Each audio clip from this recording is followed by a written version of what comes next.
സിയുടെ തൊഴിലാളികൾക്കും KSRTC എംപ്ലോയീസിനും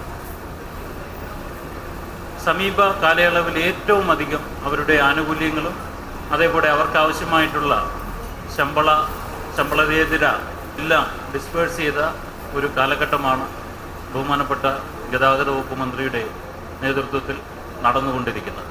ആദ്യമായി ബഹുമാനപ്പെട്ട ഗതാഗത വകുപ്പ് മന്ത്രി ചാർജ് എടുത്തിട്ട് ഇവിടെ വന്ന സമയത്ത് തന്നെ മറ്റൊരു ചടങ്ങിൽ തന്നെ അദ്ദേഹം തന്നിരുന്ന ഒരു നിർദ്ദേശം ഈ യാർഡ് പൂർത്തിയാക്കുകയും ഇത് നമ്മൾ കേരളത്തിൻ്റെ തന്നെ മാലിന്യമുക്ത കേരളം എന്നുള്ള ബഹുമാനപ്പെട്ട മുഖ്യമന്ത്രിയുടെ നേതൃത്വത്തിലുള്ള പരിപാടിയുടെ ഭാഗമായിട്ടും നമ്മൾ പല കാര്യങ്ങൾ തീരുമാനിച്ചതുമാണ്.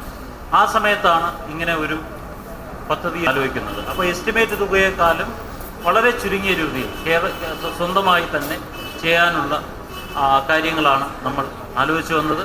അതിന് നമ്മൾ അതേപോലെ ഇതെല്ലാം ചെയ്ത് വളരെ പ്രായോഗിക തലത്തിൽ ഇതെങ്ങനെ സമയബന്ധിതമായി ചെയ്തു തീർക്കാം എന്നുള്ള കാര്യങ്ങൾ ആലോചിക്കുകയും അത് നമ്മൾ വിജയകരമായി ഏറ്റവും ചുരുങ്ങിയ ചെലവിൽ നമ്മുടെ സ്വന്തം റിസോഴ്സസ് ഉപയോഗിച്ചുകൊണ്ട് വളരെ കുറച്ച് കാര്യങ്ങൾ മാത്രം ഔട്ട്സോഴ്സ് ചെയ്തുകൊണ്ട് മെറ്റീരിയൽ ഉൾപ്പെടെയുള്ള കാര്യങ്ങൾ ഔട്ട്സോഴ്സ് ചെയ്യുകയും അത്യാവശ്യമായിട്ടുള്ള ലേബർ കാര്യങ്ങൾ ഔട്ട്സോഴ്സ് ചെയ്യുകയും ഇത് ചെയ്ത് പൂർത്തീകരിക്കുകയും ചെയ്തു.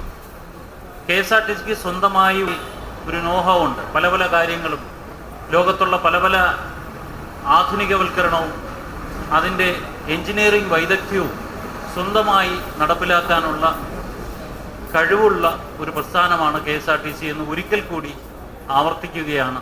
ഇതെല്ലാം KSRTCയെ പൊതുജനങ്ങളിലേക്ക്, പബ്ലിക് ട്രാൻസ്പോർട്ടേഷനിലേക്ക് പൊതുജനങ്ങൾ കൂടുതൽ ആകർഷിക്കപ്പെടും എന്നുള്ള കാര്യത്തിൽ ഒരു സംശയവുമില്ല.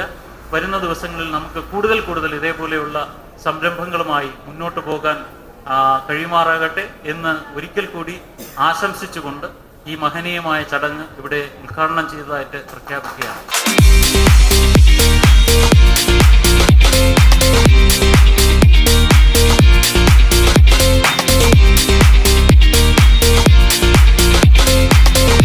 എന്തായാലും ഇതിന് പിന്നിൽ പ്രവർത്തിച്ച എല്ലാവർക്കും ഞാൻ ഈ അവസരത്തിൽ നന്ദി കൂടി രേഖപ്പെടുത്തുകയാണ്.